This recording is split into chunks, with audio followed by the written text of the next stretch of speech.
하나님의 말씀 함께 보시겠습니다. 오늘 우리에게 주시는 하나님의 말씀은 누가복음 19장 1절에서 10절 말씀입니다. 누가복음 19장 1절에서 10절 말씀을 한 절씩 교독하고 마지막 절은 함께 읽겠습니다. 예수께서 여리고로 들어가 지나가시더라.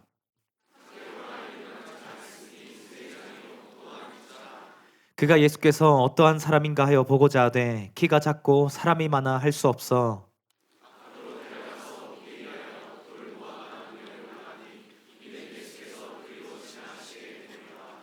예수께서 그곳에 이르사 쳐다보시고 이르시되 삭개오야 속히 내려오라 내가 오늘 내 집에 유하여야 하겠다 하시니 무사람이 보고 수군거려 이르되 저가 죄인의 집에 유하여 들어갔도다 하더라.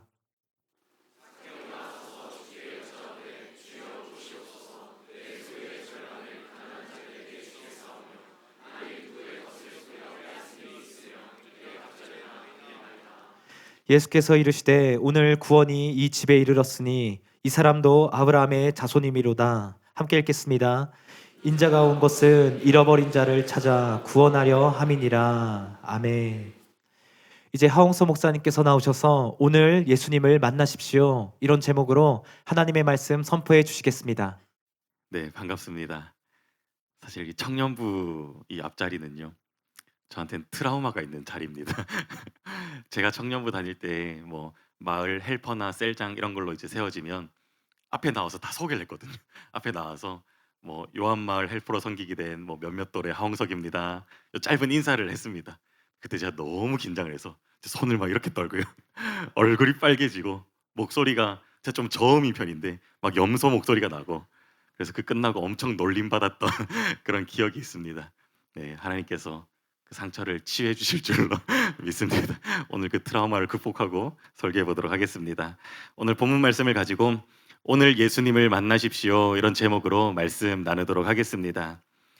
저는 24시간을 단위로 하루를, 그리고 30일을 단위로 한 달을, 365일을 단위로 1년을 끊어주신 하나님께 너무너무 감사합니다. 여러분, 이런 걸로 감사해 보셨습니까? 그래서 저는 매일 자기 전에 감사 제목을 올리는 걸 하거든요. 그때 항상 이걸 생각합니다.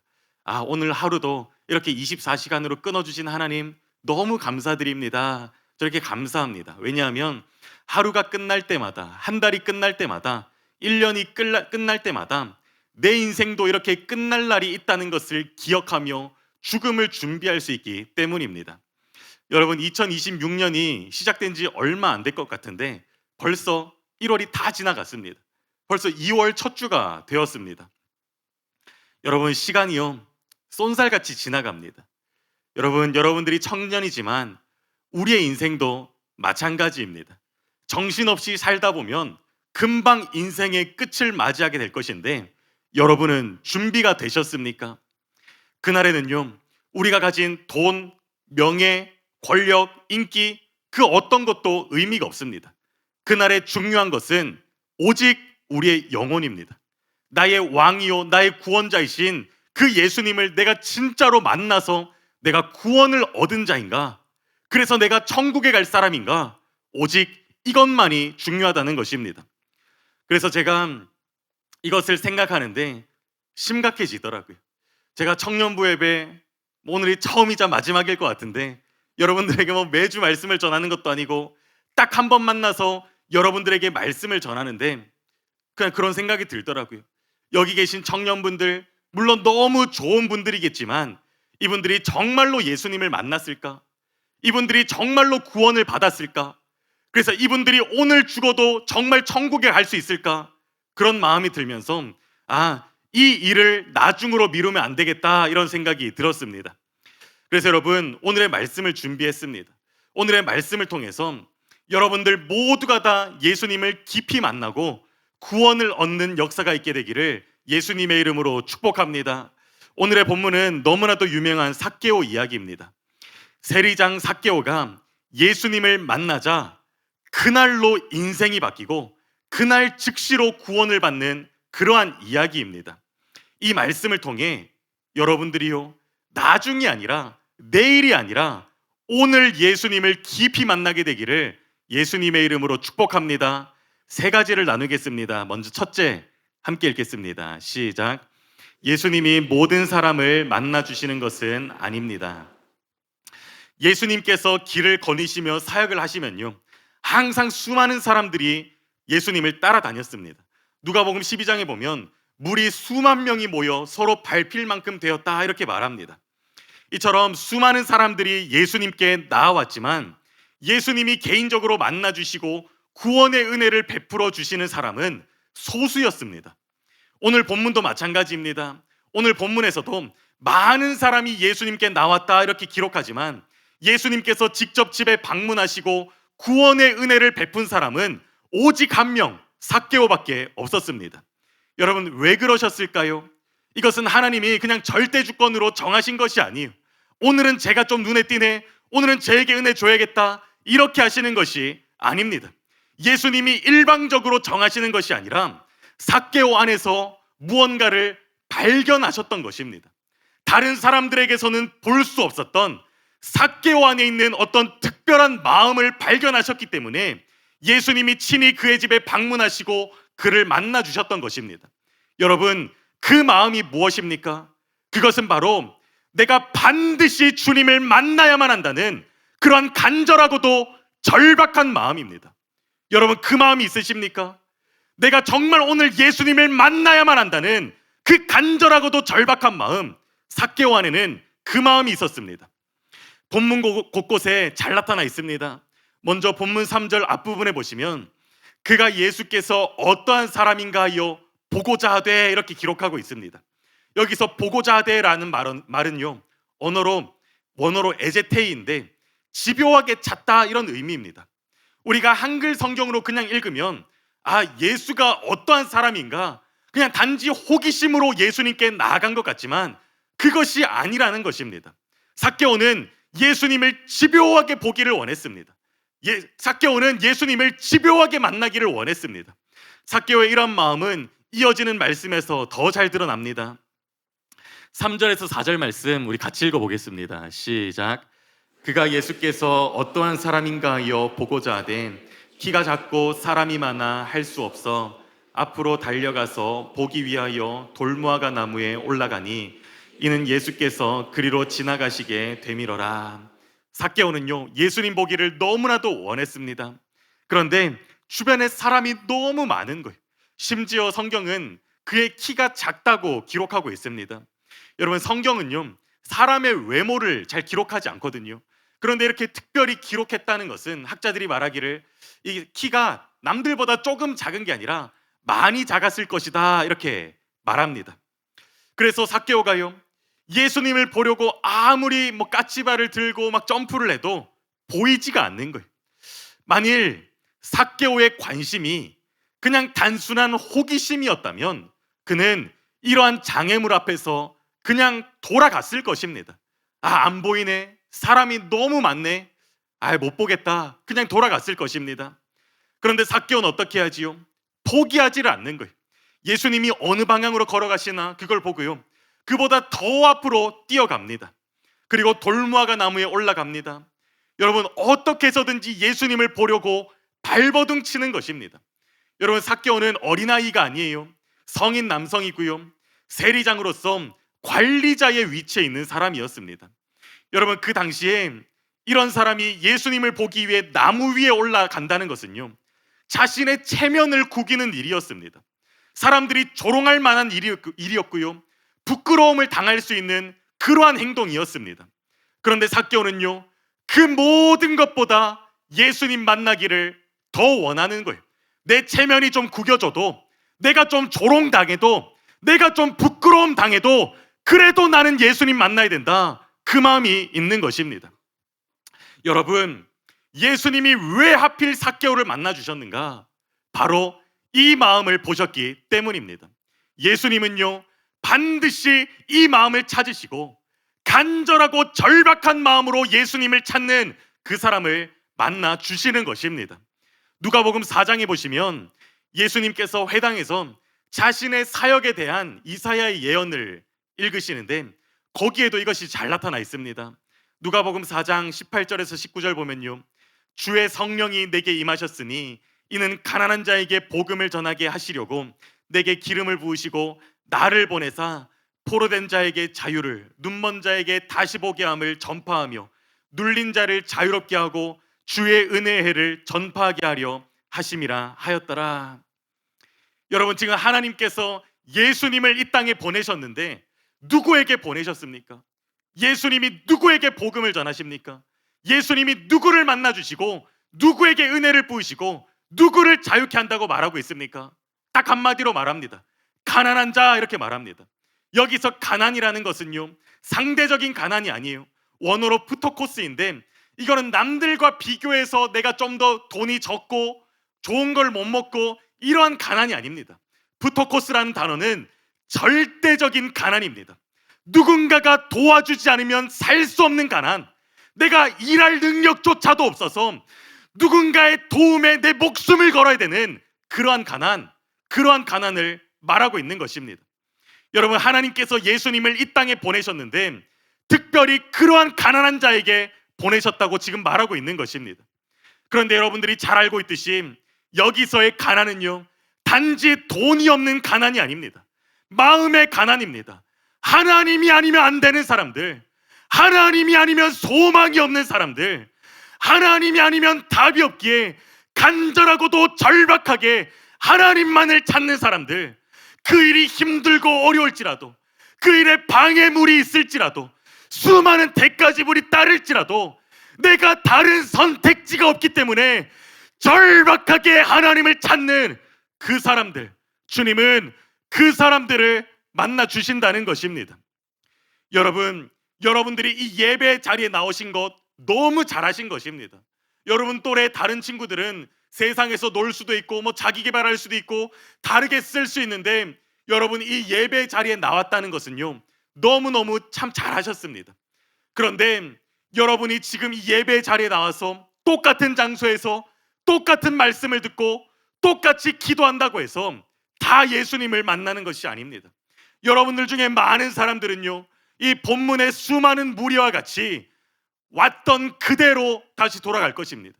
그냥 설교 한 편 듣고 그냥 기도 조금 하고 돌아갈 것입니다. 그런데 누군가는 예수님을 깊이 만나고요, 인생이 바뀌는 사람들이 있을 것입니다. 죄들이 끊어지고요, 중독들이 끊어지고요, 정말로 내 인생이 바뀌는 그러한 사람들도 있을 것입니다. 그런데 그것이 어디에서 결정되는가? 그것은 바로 여러분들의 마음입니다. 하나님에 따라 결정되는 게 아닙니다. 하나님의 뜻은 이미 정해졌습니다. 이제 무엇이 중요한가? 여러분들의 마음이 중요하다는 것입니다. 주님이 아니면 안 된다는 절박한 마음으로 주님을 찾으면요, 주님은 그 사람의 인생을 오늘 이 시간에도 바꿔주시는 것입니다. 예전에 하늘영광교회가 사랑하는 교회로 들어올 때 박세훈 목사님께서 천안에 한 달 동안 계시면서 수요 예배와 주일 저녁 예배를 섬겨주신 적이 있습니다. 그때 하루는 예배를 인도하시고 예배가 다 끝나고 저에게 오셔서는 이 본당 한쪽을 가리키면서 저분에게는 특별한 은혜가 막 쏟아지네요, 막 이렇게 말씀하시더라고요. 한 번도 그런 말씀 하신 적이 없거든요. 한 달 계시면서 한 번도 그런 적이 없으신데 그날따라 굉장히 감탄하시면서 저에게 말씀하셨습니다. 그 목사님이 가리키신 그 자리에는요, 외부에서 오신 천안 성도님이 아니라 외부에서 오신 제가 잘 아는 집사님이 앉아 계셨는데요, 사실 그 집사님은요, 그날만 그러신 것이 아니라 매일 그렇습니다. 매 예배마다, 매 기도회마다 항상 그렇습니다. 목회자인 제가 그분을 뵐 때마다 부러울 정도로 그분에게는 항상 은혜가 쏟아집니다. 여러분, 그분에게 어떻게 그러한 은혜가 임하는 줄 아십니까? 그분은 항상 절박합니다. 내가 오늘 하루도 하나님을 만나야만 살 수 있다는 그 절박한 마음이 단지 입술의 말이 아니라 심령에 있습니다. 정말 절박한 거예요. 그래서 그분이 어떻게 한 줄 아십니까? 그분은 직업 특성상 일이 밤늦게 끝납니다. 그리고 집과 그분이 섬기는 교회까지는요, 차로 1시간 정도 걸립니다. 예전에 저와 평일 기도회를 같이 한 적이 있는데 그분이요, 기도의 마지막 10분이라도 참석하기 위해서요, 일을 마치면 바로 운전해서 오십니다. 1시간을 운전해서 오시고 10분을 기도에 참석하시고 1시간을 운전해서 가십니다. 이거를 하루 하는 게 아니라 저랑 평일 기도회 하는 내내 그렇게 참석하셨습니다. 어느 날은 20분 참석하시고, 어느 날은 15분 참석하시고, 어느 날은 10분 참석하시고, 그런데도 일이 끝나자마자 몸이 너무 고단한데도 1시간을 운전해서 10분 기도하러 오시는 것입니다. 여러분, 그 간절함이 느껴지십니까? 그냥 저 하나님 갈망해요, 그냥 입술로 고백하는 그거 말고 이 삶으로 표현하는 이 간절함이 느껴지십니까? 이분은요, 그러한 마음으로 찬양하는 거예요. 이분은 그러한 마음으로 말씀을 듣고요, 그러한 마음으로 기도를 하는 것입니다. 그러니 그분은 어디를 가도, 어떤 예배를 참석해도 은혜가 쏟아지는 거예요. 박세우 목사님이 딱 한 타임 보시고도 바로 캐치하실 정도로 남들과는 차별되는 그러한 특별한 은혜가 그에게는 항상 부어지는 것입니다. 여러분, 그 집사님의 삶에 하나님의 은혜가 얼마나 충만한지 모릅니다. 그런데 누군가는 똑같은 장소에서 똑같은 말씀을 들으며 똑같이 예배를 드리는데 은혜가 임하지를 않는 것이, 다 사람들은 다 핑계대지요. 오늘 말씀이 별로네, 오늘 찬양이 내 스타일이 아니네, 오늘 기도 시간이 좋지 않네, 다 딴 것을 핑계대지만 사실은 무엇이 문제인가? 바로 나의 마음이 문제라는 것이에요. 나의 마음이 문제라는 것입니다. 여러분, 그렇지 않습니까? 여러분, 오늘 예배 왜 나오셨어요? 예배 나올 때 어떤 마음으로 오셨습니까? 그냥 토요일이니까, 청년부 예배 있으니까 그냥 습관적으로 나오신 거 아닙니까? 오늘 어떤 기대감을 갖고 나오셨습니까? 오늘 은혜 주시면 좋고 안 주시면 말고, 하나님 나 만나 주시면 좋고 안 만나 주시면 말고, 그냥 그런 마음으로 오신 거 아닙니까? 여러분, 그렇기 때문에 하나님과의 깊은 만남이 없는 것입니다. 때로는 감동받기도 하지요. 때로는 눈물 흘리기도 합니다. 때로는 너무 좋았다고 말하기도 합니다. 그런데 삭개오에게 임했던 것 같은 인생이 바뀌는 그러한 은혜가 임하지 않는 것입니다. 여러분, 정말로 여러분들이 주님을 깊이 만나고 싶으시다면, 여러분들이 정말 중심에서부터 여러분들이 변화되고 싶으시다면 여러분들의 마음이 바뀌셔야 되는 거예요. 말씀을 들을 때도요, 여러분 지금 너무 잘 듣고 계신데요, 간절하게 들으셔야 되는 거예요. 사도 요한은 말씀이 곧 하나님이라고 말합니다. 말씀이 우리 눈에 보이지 않는 하나님을, 지금 이 땅에 계시지 않는 예수님을 우리에게 가장 잘 보여주는 것이 바로 말씀이라는 것입니다. 주님은 말씀을 통해 자신을 나타내시고요, 말씀을 통해 우리에게 말씀하시고, 말씀을 통해 우리를 만나 주십니다. 그래서 여러분, 설교 시간이 너무너무 중요한 거예요. 여러분들이 설교 시간을 사모하는 자들이 되시기를 예수님의 이름으로 축복합니다.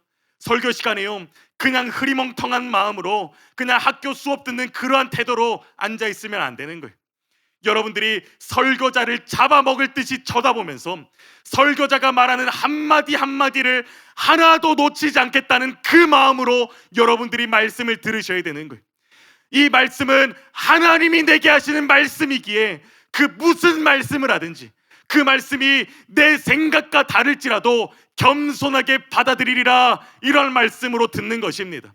하나님이 무엇을 말씀하시든 내가 순종하리라, 이러한 마음으로 여러분들이 말씀을 듣는 거예요. 여러분들이 이러한 사모함을 가지고 설교 시간에 앉아 있잖아요. 그럼 어떤 일인 줄 아십니까? 고넬료의 집에 그랬던 것처럼 설교 시간인데 성령이 임하는 거예요. 설교 시간인데 성령으로 충만케 되고, 설교 시간인데 방언이 터지고 놀라운 역사들이 일어나는 것이에요. 여러분, 듣는 자들의 마음 상태에 따라 달리는 것입니다. 여러분, 설교 듣는 마음 태도가 바뀌면요, 말씀 시간부터 하나님을 깊이 만나는 그러한 은혜가 있는 것입니다. 여러분, 기도할 때도 마찬가지입니다. 삭개오가 자신의 체면을 다 내려놓고 사람들의 시선도 뒤로 한 채 나무에 올라갔던 것처럼 여러분, 기도할 때는요, 간절하게 부르짖으셔야 됩니다. 물론 우리가 기도 생활할 때 묵상으로 기도하고 조용히 기도하는 것도 필요합니다. 그런데 여러분, 간절하게 부르짖는 것 너무너무 중요해요. 여러분들이 이렇게 공적인 예배로 기도회로 모이면요, 조용히 기도하면 안 돼요. 담임 목사님도 크게 기도하라고, 부르짖어 기도하시라고 많이 말씀하셨지요. 그렇게 기도해야 되는 거예요. 여러분, 부르짖는 기도는요, 단지 목소리를 크게 내는 것이 아닙니다. 하나님을 향한 나의 간절함의 표현입니다. 주님, 저는 저의 체면을 지키는 것보다 주님을 만나는 것이 더 중요합니다. 이 표현이 부르짖는 기도인 것입니다. 주님, 나는 남들의 시선보다 주님을 만나는 게 더 중요합니다. 이 간절함의 표현이 바로 부르짖는 기도라는 것입니다. 여러분, 우리가 그러니 오늘도 말씀을 듣고 기도할 때요, 제발 조용히 기도하지 마세요. 소리내서 기도하시고, 할 말이 없으면 예수님을 부르시고 아버지를 부르시고 주여를 부르시며 여러분들의 그 마음을 주님께 쏟아내는 그러한 기도 시간 되기를 축복합니다. 여러분, 우리가 그러한 마음으로 주님을 찾잖아요. 그러면요, 주님은 반드시 우리를 만나 주십니다. 절대로 우리를 지나치지 않으시고 우리의 인생이 뒤바뀔 만한 그러한 은혜를 부어 주십니다. 오늘 그러한 시간이 될 줄로 믿습니다. 둘째입니다. 같이 읽겠습니다. 시작. 자신의 실상을 깨달을 때 마음이 간절해집니다. 여러분, 그렇다면 우리가 겉모습만 흉내내는 것이 아니라 내 마음이 정말로 가난해져야 되는데, 어떻게 해야 내 마음이 가난해질 수 있을까요? 하나님 앞에서 우리의 마음을 가난하게 만드는 것은요, 여러 가지가 있습니다. 대표적으로는 질병과 가난을 들 수 있을 것 같습니다. 그러한 삶의 문제들은요, 우리의 마음을 가난하게 합니다. 그래서 성경에서도 예수님께 나온 많은 사람들은요, 심각한 질병의 문제를 가진 자들이었습니다. 세상에서는, 세상의 의술로는 답이 없기에 그들은 가난한 마음으로 예수님께 달려왔고 예수님은 그들을 고쳐 주셨습니다. 또한 우리가 아프리카 선교에서 보는 것처럼 실제적인 가난, 재정의 가난 또한 심령의 가난을 일으키기도 합니다. 그래서 아프리카 성도들이 정말로 가난한 마음으로 주님께 나아가는 것을 우리가 보고 있지요. 그런데 여러분, 이러한 문제는 모두에게 있는 것이 아닙니다. 당장 여기 계신 청년들만 해도요, 사실은 더 많은 사람들이 몸이 건강하고요, 더 많은 사람들이 이러한 심각한 가난에 처해 있지 않습니다. 그런데 여러분, 우리 모두가 갖고 있는 가장 심각한 문제가 있습니다. 그것은 바로 죄의 문제입니다. 사람이 자신의 죄된 실상을 깨닫게 되면 마음이요, 가난해집니다. 내가 그냥 생각으로 그냥 이해하는 거 말고 진짜 빗속에서 나의 죄된 실상을 깨닫게 되면 그 사람은요, 마음이 가난해질 수밖에 없습니다. 오늘 본문에서도 삭개오가 가난한 마음으로 예수님께 나아갈 수 있었던 이유는요, 자신의 죄의 문제 때문이었습니다. 그는 돈도 많았고요, 그는 건강했고요, 지위도 있었지만 그 모든 것에도 불구하고 자신의 죄된 실상을 깨닫자 마음이 가난해졌던 것입니다. 여러분, 성경은 삭개오가 세리장이라고 말합니다. 세리라는 것은 지배국인 로마 편에 서서 동족 이스라엘 백성들에게 세금을 걷는 그러한 세관이었습니다. 그런데 문제는 그들이 부과된 것보다 더 많이 거두면서 백성들의 돈을 갈취하며 부를 축적했다는 것입니다. 그렇다 보니 당시 세리들은요, 반역자 또는 변절자로 낙인 찍혀서 창기와 같은 그런 죄인 취급을 받았습니다. 그것이 어느 정도였냐면, 당시의 사람들에게 무엇이 제일 나쁜 짐승이냐 이렇게 질문을 하면 산에서는 곰과 사자요, 시가에서는 세린이라 이렇게 말할 정도였다고 합니다. 여러분, 사람 취급도 못 받는 거예요. 짐승 중에서도 나쁜 짐승 취급을 받는 그러한 죄인이 바로 세리였다는 것입니다. 또한 세리들은 종교적으로도 배척받았습니다. 왜냐하면 그들이 이방의 돈을 취급하고요, 이방인들과 교류하는 일을 함으로써 정결규례를 무시했기 때문입니다. 즉, 세리라는 존재는요, 동족 유대인들에게 철저하게 죄인 취급을 받으면서 소외당하는 그러한 사람이라는 것입니다. 본문에서도 예수님께서 삭개오의 집에 들어가시자 사람들이 바로 뭐라고 하는지 아십니까? 7절에 보면 무사람이 보고 수군거려 이르되 저가 죄인의 집에 유하러 들어갔도다 이렇게 말합니다. 여러분, 삭개오를 그냥 대놓고 죄인이라고 말하고 있는 것입니다. 그런데 여러분, 누가 그렇게 말했다고 지금 적혀 있었습니까? 듣고 계시죠? 누가 그랬죠? 무사람이라고 되어 있는데요. 우리말로 무사람은요, 여러 사람이라는 이런 뜻이지요. 그런데 원어로 보면 판테스입니다. 이것은 무엇인가? 모든 사람이라는 의미입니다. 그래서 다른 번역본도 모든 사람이 수군거려 이렇게 번역합니다. 여러분, 그곳에 있는 모든 사람이 삭개오를 보면서 죄인이다 이렇게 하는 것입니다. 여러분, 한번 상상해 보세요. 내가 길을 갈 때마다, 내가 교회를 갈 때마다 그 장소에 있는 모든 사람이 나에게 손가락질하며 저 죄인 좀 봐라 하면 여러분들이 어떻겠습니까? 삭개오가 매일매일을 그렇게 사는 거예요. 삭개오가 그렇게 매일매일 손가락질 당하면서 자신이 하고 있는 일이 얼마나 큰 죄인지, 자신이 얼마나 큰 죄인인지를 깨닫게 되었습니다. 그런데 여러분, 사람이라는 존재가요, 자신이 죄인 취급을 받는다 할지라도 그것으로 돈을 벌고 행복하면 그냥 그것으로 그만인 존재가 바로 사람 아닙니까? 그렇게 사는 사람들은 얼마나 많습니까? 불법적인 일을 하면서도, 사람들에게 손가락질 받으면서도 돈이면 다 된다 해서 그냥 행복하게 사는 사람 얼마나 많습니까? 삭개오도 아마도 그것을 기대했을 것입니다. 처음 시작할 때부터 이 일이 잘못됐다는 것을 알았지만 그래도 나는 돈을 벌어서 그렇게 행복하게 살 거야, 이 마음으로 했을 것입니다. 그런데 그렇게 오랜 세월을 살며 부자가 됐고 세리장까지 되었는데 그 결과가 어떻습니까? 그 손가락질이 너무 무거운 거예요. 부자가 돼서 얻는 행복보다 자신이 저지른 죄의 대가가 얼마나 크고 고통스러운지 피부로 느끼면서 후회하게 된 것입니다. 그 결과 이제 삭개오의 소원은요, 오직 한 가지예요.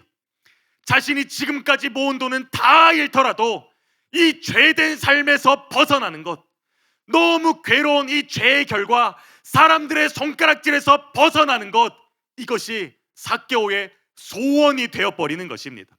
여러분, 어떻게 이것을 알 수 있습니까?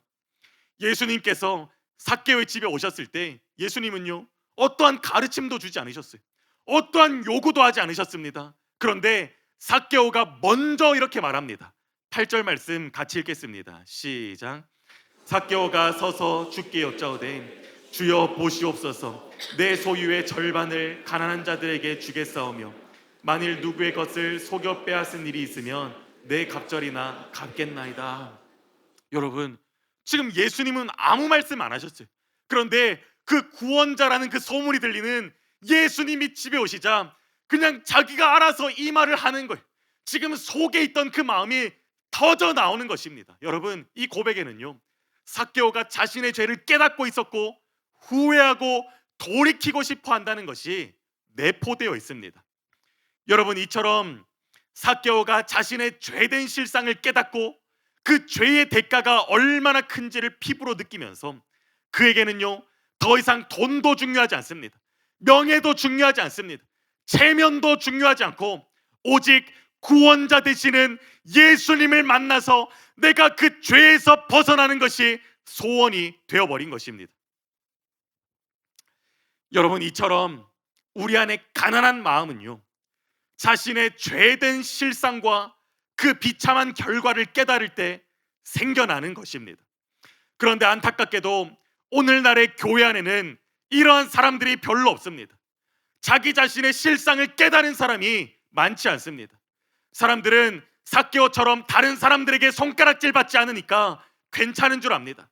내가 11조하고 봉사하고 예배드리고 전도하니까 나는 괜찮은 줄 착각합니다. 마치 바리새인들처럼. 누가복음 18장 9절에서 12절 보면 또 자기를 의롭다고 믿고 다른 사람을 멸시하는 자들에게 이 비유로 말씀하시되 두 사람이 기도하러 성전에 올라가니 하나는 바리새인이요 하나는 세리라. 바리새인은 서서 따로 기도하여 이르되 하나님이여, 나는 다른 사람들 곧 토색, 불의, 간음을 하는 자들과 같지 아니하고 이 세리와도 같지 아니함을 감사하나이다. 나는 일에 2번씩 금식하고 또 소득의 11조를 드리나이다 하고. 여러분, 바리새인들은요, 사람들에게 거룩하다고 인정받는 자들이었습니다. 저 세리와 죄인들과는 다르다고 생각했고요. 스스로 의롭다고 생각했습니다. 나는 신앙생활 잘하고 있다고 생각했습니다. 그러니 예수님이 그들 눈앞으로 지나가셔도 가난한 마음으로 붙들지를 않는 거예요. 그들은 회개도 하지 않는 거예요. 그렇게 평생을 종교 생활하다가 지옥불에 던져지는 것입니다. 여러분, 요즘 교회 안에 왜 심령이 가난한 사람들이 없습니까? 왜 예배를 드리는데 그렇게 많은 사람들의 심령이 가난하지 않습니까? 여러분 뭐 돈이 많아서 세상적으로 문제가 없어서 그런 것이 아닙니다. 여러분들이 자기 자신을 모르기 때문입니다. 그래서 신앙생활 하는데 세상 사람들이 취미생활 하는 것보다도 못하게 신앙생활 하는 거예요. 여러분, 세상 사람들이요, 취미생활도 얼마나 열심히 한 줄 아십니까? 얼마나 대가를 들여서 시간을 지불하고 에너지를 들이고 물질을 들여서 취미생활 하는 줄 아십니까? 그런데 교회에서 신앙생활 하는 사람들 보십시오. 그러한 세상 사람들이 취미생활 하는 것보다도 더 못하게 신앙생활 하는 사람이 얼마나 많습니까? 여러분, 예배 나올 때 영화 한 편 볼 때보다 기대감이 있습니까? 드라마 한 편 볼 때보다 기대감이 있습니까? 그 마음도 없이 예배 나온 사람이 얼마나 많습니까? 왜 그래요? 바리새인이기 때문입니다. 바리새인들처럼 자기 자신을 모르기 때문입니다. 여러분, 사람들이 손가락질하지 않는다고 해서 안심하지 마시기 바랍니다. 왜냐하면 하나님이 우리에게 손가락질하고 계시기 때문입니다. 하나님의 말씀이 우리에게 손가락질하고 있기 때문입니다. 예수님께서는요, 스스로 의롭다고 여기는 바리새인에게 뭐라고 말씀하셨습니까? 마태복음 23장 말씀을 여러분들이 한번 읽어보겠습니다. 시작.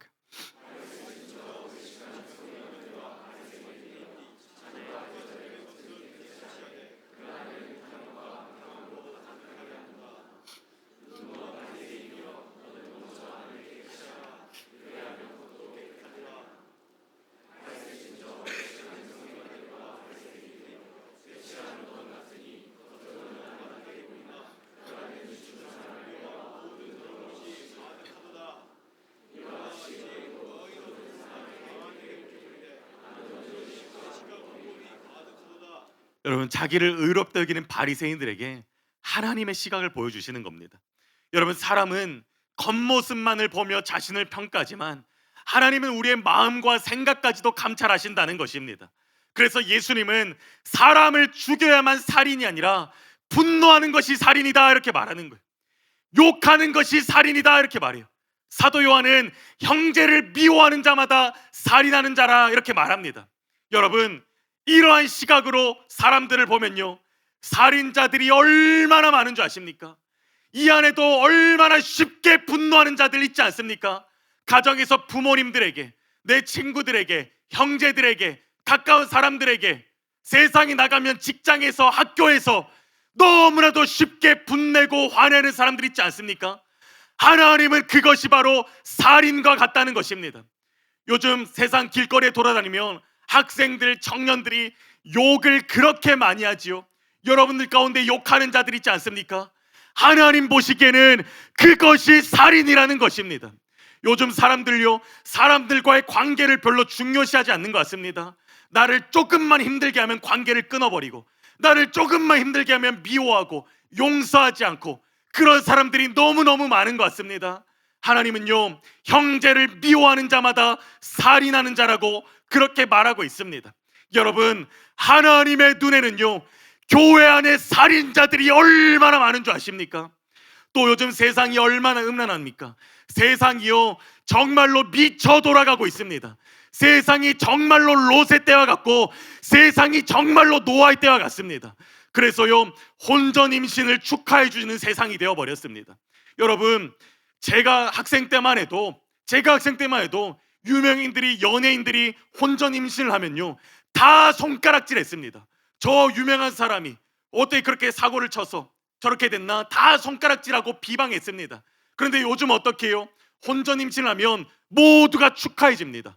야, 이거 혼수다, 선물이다, 너무 잘 됐다, 모두가 다 축하를 해주는 그런 세상이 되었어요. 또 청년들 어떻습니까? 결혼하기 전에 동거하면서 서로를 알아가는 것이 지혜라고 말합니다. 섣불리 결혼했다가 그 기록을 남기는 것보다 동거를 먼저 해보고 만나 먼저 살아보고 결혼하는 것이, 그것이 지혜라고 말합니다. 그래서 동거하는 사람들이 점점 더 많아지고 있지요. 제가 예전에 어떤 유명한 찬양팀 그 리더의 말을 들어보니까 그 찬양팀 안에서도 동거하는 청년들이 있었다, 그렇게 말하더라고요. 여러분, 그것이 현실 아닙니까? 또 동성애에 대해서는 어떻습니까? 이혼에 대해서는 어떻습니까? 너무나도 당연하게 생각하는 그냥 그러한 세상이 되어버렸습니다. 또 스마트폰으로 누구나 언제든지 어디서든지 음란물을 접할 수 있는 그런 세상이 되어버렸어요. 그런데 여러분, 예수님께서는 그런 것뿐만 아니라 음욕을 품고 여자를 보는 자마다 이미 간음하였다고 말합니다. 주님은요, 내 마음의 상상들, 아무도 보지 못하지만, 아무도 알지 못하지만 내가 은밀하고 하고 있는 그 음란한 생각들, 음란한 상상들, 음란한 마음들, 하나님은 그것을 꿰뚫어 보시고 너가 이미 간음하였다, 주님 말씀하시는 거예요. 뿐만 아니라 사람들이 너무 쉽게 생각하는 거짓말은 어떻습니까? 하나님은 거짓말이 지옥 갈 심각한 죄라고 말씀하십니다. 계시록 21장 8절에 보시면, 그러나 두려워하는 자들과 믿지 아니하는 자들과 흉악한 자들과 살인자들과 음행하는 자들과 점술가들과 우상숭배자들과 거짓말하는 모든 자들은 불과 유황으로 타는 못에 던져지리니 이것이 둘째 사망이라. 여러분들은 거짓말을 어느 정도로 생각하세요? 여러분, 막 이 난처한 상황을 모면하기 위해 막 거짓말하지 않습니까? 그냥 습관적으로 거짓말하지 않습니까? 여러분, 그 거짓말을 어느 정도로 생각하세요? 하나님의 관점이 나와 있습니다. 지금 거짓말과 함께 나열된 죄들을 읽어보셨습니까? 믿지 않는 자들, 흉악한 자들, 음행하는 자들, 살인자들, 점술가, 우상숭배자를 말하면서 그 똑같은 선상에 거짓말을 놓고 계십니다. 그러면서 그들은 불과 유황으로 타는 못에 던져진다, 이렇게 말하고 있는 거예요. 지옥 갈 죄라는 것입니다. 여러분, 거짓말 어떻습니까? 여러분, 어떻게 하고 있습니까? 그리고 하나님보다도 돈을 더 사랑하는 것, 여러분들의 마음은 어떠십니까? 예수님은 하나님과 재물을 겸하여 섬길 수 없다고 말씀하셨습니다. 그런데 얼마나 많은 크리스천들이 사실은 하나님보다 돈을 사랑하며 살아갑니까? 모든 선택의 기준이 돈 아닙니까? 하나님이 원하시는 것, 하나님의 뜻에는 관심도 없습니다. 어떻게 하면 내가 돈을 더 벌 수 있을까? 어떻게 하면 더 모을 수 있을까? 이것이 선택의 기준이 되어버렸습니다. 말은 여호와는 나의 목자시니 말하지만, 여러분, 하나님의 뜻에 관심이 있으세요? 돈 따라 살지 않습니까? 말은 여호와는 나의 목자시니 말하면서 내 삶은 돈은 나의 목자시니 이렇게 삶으로 고백하고 있지는 않습니까? 그리고 온통 마음에는 세상으로 가득해서 육신의 정욕, 안목의 정욕, 이생의 자랑과 같은 그런 세상의 것들로 가득 차 있으면서 그럴듯하게 이 자리에 나와서 그냥 입 뻥끗뻥끗하고 기뻐하며 세상 사람들 가요 부르는 거나 다름없이 하나님을 찬양하고 그런 노래를 부르고 그냥 좋은 말씀 듣고 기도하면서 스트레스 한번 풀고 그렇게 가지 않습니까? 그럴듯한 모습으로 속은 세상의 것으로 가득하면서 그렇게 앉아있지는 않습니까? 여러분, 그게 바리새인인 거예요. 그것이 바로 롯의 때, 노아의 때의 사람들이라는 것입니다. 여러분, 제가 이런 얘기를 하면요, 어떤 사람들이 이렇게 반응합니다. 아니, 하나님 사랑이시라며, 사랑이신 하나님이 뭐 그런 걸로 지옥에 던져 넣으신다고? 나 그런 생각 좀 할 수 있지, 좀 누구 좀 미워할 수 있지, 거짓말 좀 할 수 있지, 자본주의 사회인데 돈 좀 사랑할 수 있지, 뭐 사랑의 하나님이 그런 걸로 지옥 던져 넣으신다나, 그렇게 생각할 수 있습니다. 여러분, 혹시 여러분들 가운데 그런 생각하는 분 있습니까? 그런 생각이 든다는 것 자체가 여러분들이 이미 심각한 죄인이라는 거예요. 여러분들이 여전히 심각한 죄인이라는 것입니다. 여러분, 성경은요, 입법자와 재판관은 오직 한 분, 하나님뿐이라고 말하고 있습니다. 하나님이 기준이라는 거예요. 그런데 아담과 하와가 선악과를 따먹은 후로 자신이 기준이 되어 선악을 판단합니다. 그래서 자신의 판단과 하나님의 판단이 맞지 않으면 하나님께 손가락질하는 거예요. 하나님, 에이, 제가 볼 땐 뭐 큰 죄도 아닌데 뭐 이걸로 지옥 던져 넣으신다고 합니까? 뭐 거짓말 한 번 한다고 지옥 던져 넣으신다고 합니까? 하나님 너무한 거 아닙니까? 여러분, 이것이 선악과를 따먹은 죄의 결과라는 것이, 여러분들이 여전히 여러분들이 기준이 되어 있다면 여러분들이요 아직도 심각한 죄인이라는 것을 스스로 증명하고 있는 것입니다. 여러분, 여러분의 판단이 맞습니까? 사람들이요 너무 죄에 물들어 있어서 죄를 죄로 느끼지 못하는 지경이 되었습니다. 제가 요즘에 학생들과 청년들을 보면 너무 안타깝습니다. 죄를 죄로 느끼지를 못해요. 여러분, 잠언에 보면요 음란한 여인과 함께하는 것, 그것은 마치 불을 품고 있는 것과 같다고 말합니다. 여러분, 정신이 제대로 박힌 또 정상적인 사람이라면요 그 숯불을 내가 잡으면 뜨겁다고 바로 던지는 것이 정상입니다. 그런데 보면요 너무 많은 청년들이 그 숯불을 좋다고 안고 있는 거예요. 내가 다 들어가고 있는데도 그거를 모르고 숯불을 안고 있는 거예요. 여러분, 제가요 학생 때, 중고등학생 때 제가 그때 하나님 만나지 못했거든요. 그래서 가요 프로그램을 좀 봤어요. 가요 좀 좋아했거든요. 휘성 안 되나요? 뭐 이런 거 좋아하고 그렇게 했습니다.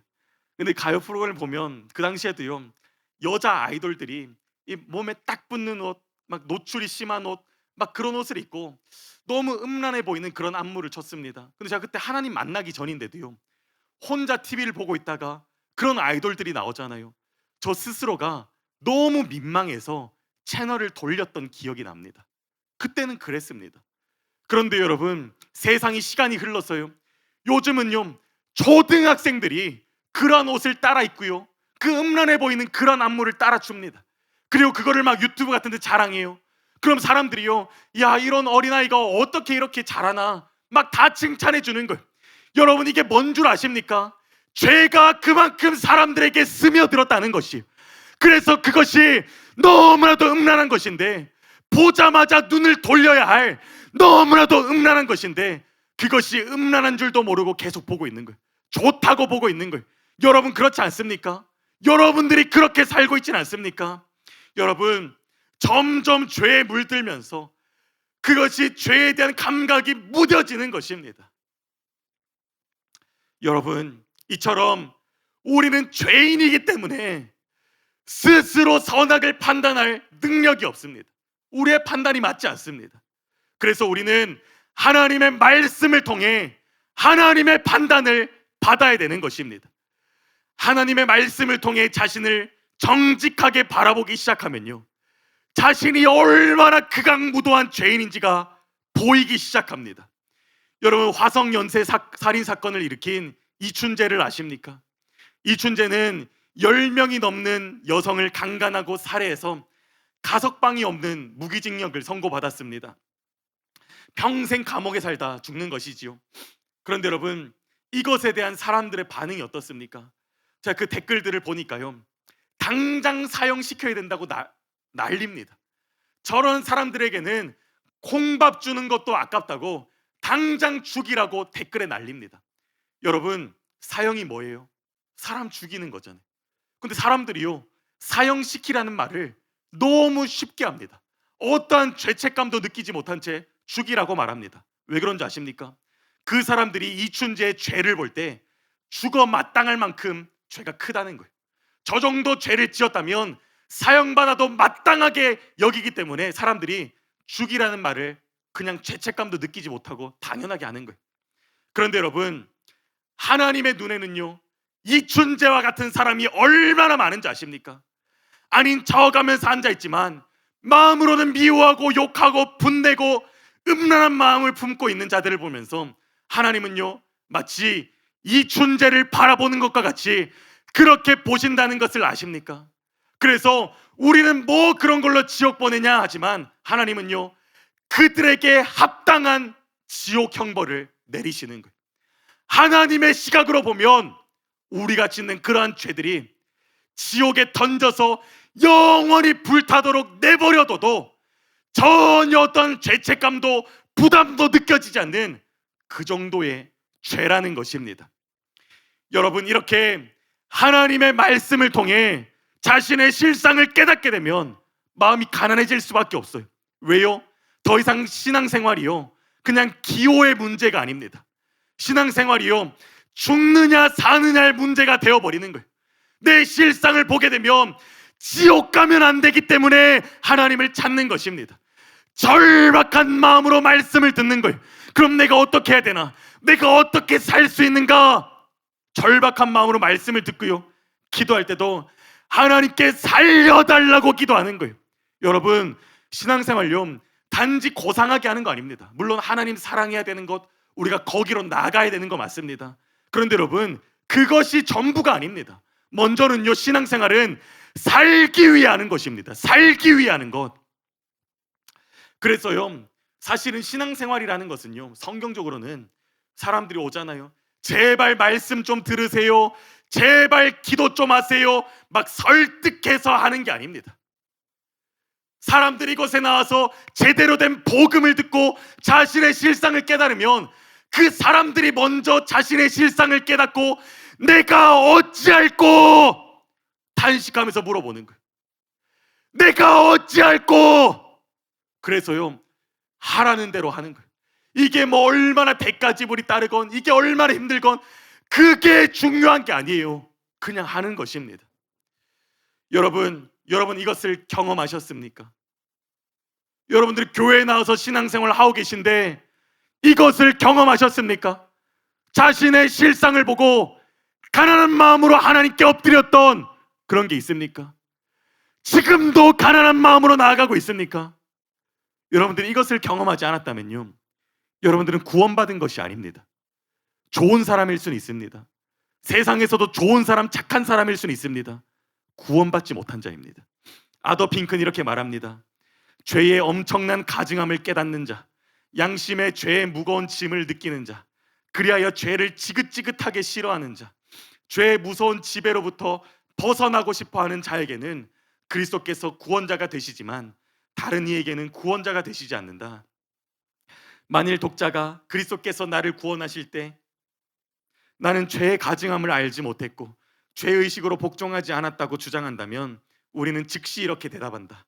당신은 결코 구원받은 적이 없거나 당신이 이전에 구원받았다고 생각했을 때 실제로는 구원받지 않은 것입니다. 여러분도 한번 돌아보세요. 여러분, 오늘 우리 안에 이 일이 일어나야 되는 거예요. 그러므로 여러분들이 말씀을 듣고 나중에 기도할 때 만약에 이 말씀을 들어도 빛이 비치지 않는다면 성령님께 은혜를 구하십시오. 요한복음 16장에 보니까요, 그러나 내가 너희에게 실상을 말하노니 내가 떠나가는 것이 너희에게 유익이라. 내가 떠나가지 아니하면 보혜사가 너희에게로 오시지 아니할 것이요 가면 내가 그를 너희에게로 보내리니 그가 와서 죄에 대하여 의에 대하여 심판에 대하여 세상을 책망하시리라. 이렇게 말합니다. 여러분, 성령님의 역할 중에 하나가요, 나 스스로가 보지 못했던 나의 실상을 깨닫게 해주시는 것, 이것이 바로 성령님의 역할입니다. 그러므로 여전히 내 실상이 보이지 않는 분 있습니까? 기도할 때 간절하게 은혜를 구하셔야 돼요. 오늘 뭐 다른 기도할 게 아니에요. 성령님, 빛을 비춰 주시옵소서. 다윗이 기도했던 것처럼 주여 내 마음을 살피사 내 뜻을 아옵소서. 내게 무슨 악한 행위가 있나 보시고 나를 의의 길로 인도하여 주시옵소서. 이것을 절박하게 기도해야 되는 거예요. 그러면요, 하나님 빛을 비춰주십니다. 여러분들이 정말로 보기를 원하신다면 성령님은 빛을 비춰주시고 여러분들은 마음이 가난한 자가 되게 될 것입니다. 마지막 셋째입니다. 같이 읽겠습니다. 시작. 예수님은 죄인에게 은혜를 베풀어 주십니다. 사람들은 죄인을 가까이 하려고 하지 않습니다. 그렇지요. 그러나 예수님은요, 그러지 않습니다. 본문 5절에서 7절 보면요, 예수께서 그곳에 이르사 쳐다보시고 이르시되 삭개오야 속히 내려오라. 내가 오늘 내 집에 유하여 하겠다 하시니 급히 내려와 즐거워하며 영접하거늘 무사람이 보고 수군거려 이르되 저가 죄인의 집에 유하러 들어갔도다 하더라. 예수님은요, 삭개오의 집에 가십니다. 그랬더니 사람들이 뭐라고 합니까? 수군거리면서 저가 죄인의 집에 유하러 들어갔도다 이렇게 말합니다. 여러분, 이것은 삭개오에게 하는 것이 아니라 지금 예수님께 손가락질하고 있는 것입니다. 여러분, 예수님께서 세리의 집에 들어간다는 것이 도대체 무엇을 의미하기에 사람들이 이런 반응을 보이는 것일까요? 학자들에 의하면 당시 유대 사회에서 죄인과 함께 어울린다는 것은 곧 자신도 죄인이라는 사실을 인정한다는 의미입니다. 그렇기 때문에 당시에 인정받는 랍비나 종교 지도자들 중에서는요, 죄인의 집에 들어가서 스스로 더럽히는 사람이 아무도 없었다고 그렇게 말합니다. 그런데 당시 사람들 사이에서 랍비라 불리고 메시아라고 하는 예수님이 죄인인 세리의 집에 머문다고 하시니 사람들이요 비방하는 거예요. 저가 무슨 메시아인가? 지금 자기가 죄인이라고 자기가 지금 인정하는 꼴인데 저게 무슨 메시아인가? 손가락질하는 것입니다. 여러분, 예수님께서 삭개오의 집에 들어가실 때 이러한 반응이 있을지 모르셨을까요? 이런 줄 모르고 그냥 가다 보니까 이런 반응을 겪은 것일까요? 아닙니다. 이미 5장에서 세리 마태의 집에 들어가셨을 때 서기관들과 바리새인들이 어찌하여 세리와 죄인들과 함께 먹고 마시는가 하면서 비방했었거든요. 그래서 예수님은요, 이번에도 삭개오의 집에 가면 이러한 반응이 있을 줄을 이미 알고 계셨습니다. 그럼에도 불구하고 삭개오의 집을 방문하신 것입니다. 여러분, 예수님께서 왜 이렇게까지 하셨을까요? 예수님은요, 이제 삭개오가 아니라 예수님이에요. 예수님은요, 자신의 체면이 구겨지는 한이 있을지라도 죄인을 살리시고 싶은 거예요. 자신이 피조물들에게 죄인 취급을 받을지라도 잃어버린 자를 찾아 구원하고 싶으셨던 것입니다.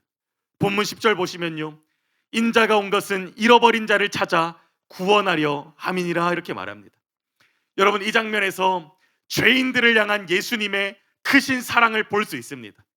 예수님은요, 삭개오와 같은 죄인을 만나는 것 때문에 자신이 죄인 취급을 받더라도 손가락질 받고 비방을 당하더라도 살고자 하여 자신을 찾는 자를 절대 외면하지 않으신다는 것입니다. 그가 어떠한 죄인일지라도 변화되고 살기를 원한다면 예수님은 낙인 찍지 않으시고 외면하지 않으시고 반드시 만나 주신다는 것입니다. 여러분, 예수님의 이 마음이 잘 나타난 것이 십자가 아닙니까? 예수님의 십자가는 누구를 위한 십자가입니까? 의인들을 위한 십자가입니까? 아니지요. 죄인들을 위한 십자가입니다. 하나님과 화목한 자들을 위한 십자가입니까? 아닙니다. 하나님의 원수된 자들을 위한 십자가입니다. 로마서 5장 6절에서 8절 말씀 같이 읽겠습니다. 시작. 우리가 아직 연약할 때 기약대로 그리스도께서 경건하지 않은 자를 위하여 죽으셨도다. 의인을 위하여 죽는 자가 쉽지 않고 선인을 위하여 용감히 죽는 자가 혹 있거니와 우리가 아직 죄인 되었을 때 그리스도께서 우리를 위하여 죽으심으로 하나님께서 우리에 대한 자기의 사랑을 확증하셨느니라. 여러분, 예수님은요, 죄인 취급 당할 뿐 아니라 죄인들에게, 피조물들에게 못 박혀 죽으셨습니다.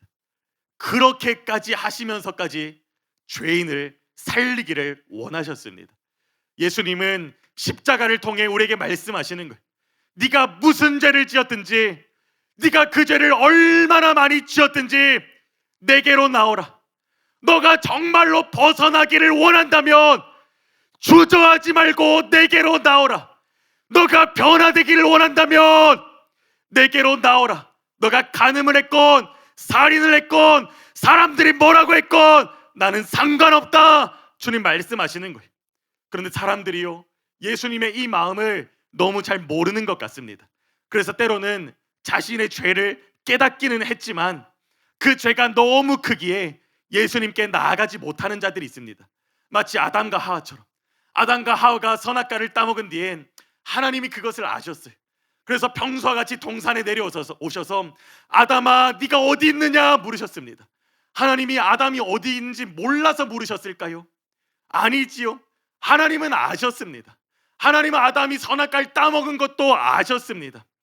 하나님은요, 아담이 자신이 그렇게 실수하고 죄를 지은 걸 인정하고 하나님께 도와달라고 말하기를 너무 원하셨어요. 그런데 아담은 어떻게 합니까? 스스로가 피하는 거예요. 스스로가 하나님 볼 낯이 없다고 생각하며 나무 사이로 숨어버리는 거예요. 하나님의 마음은 그게 아닌데, 하나님을 책망하려고 하시는 것이 아닌데, 가죽 옷을 찢어 입히시고 용서해 주시고 회복시켜 주시려고 아담아 네가 어디 있느냐 부르시는데 본인이 숨어버리는 거예요. 여러분, 이것이 하나님 마음의 고통이라는 것을 아십니까? 부모에게는요, 자식보다 귀한 것이 없습니다. 자식은요, 자신의 목숨보다 귀한 존재입니다. 그래서 가끔씩 뉴스를 보면요, 그런 기사 나오지요. 뭐 이런 불타는 집에서 부모가 아이는 먼저 탈출시키고 자신은 불에 타 죽는 뭐 어떤 이러한 류의 우리가 뉴스를 가끔씩 보게 되지요. 여러분, 부모에게는요, 그만큼 자식은 자신의 목숨보다도 소중한 존재입니다. 그런데 제가 만약에 그 부모였다면 제가 불에 타 죽고 있을지라도 자녀가 안전하게 빠져나가는 것을 보면 저는요, 마음속으로 기뻤을 것 같아요. 제가 부모로서 정말로 그럴 것 같아요. 그런데 여러분, 그것처럼 주님도 마찬가지. 예수님에게 여러분은 예수님의 목숨보다 더 소중한 존재입니다. 그래서 예수님의 목숨을 들여서 여러분들이 살 수 있는 길을 열어 놓으셨어요. 그래서 저기로 나가면 된다. 그러면 너가 변화되고 살 수 있어. 그렇게 예수님 죽으셨는데요, 예수님 기대하셨지요. 그러면 이 죄 가운데 고통하는 자녀들이 이 십자가를 보고 도와달라고 하고 구원을 얻겠지 기대하셨는데 막상 보니까 어떻게 해요? 주님의 그 마음을 모르고 살 길을 다 열어뒀는데 그 길로 가지 않고 주저주저하다가 혼자 고통하다가 죄 가운데 지옥에 떨어지는 거예요.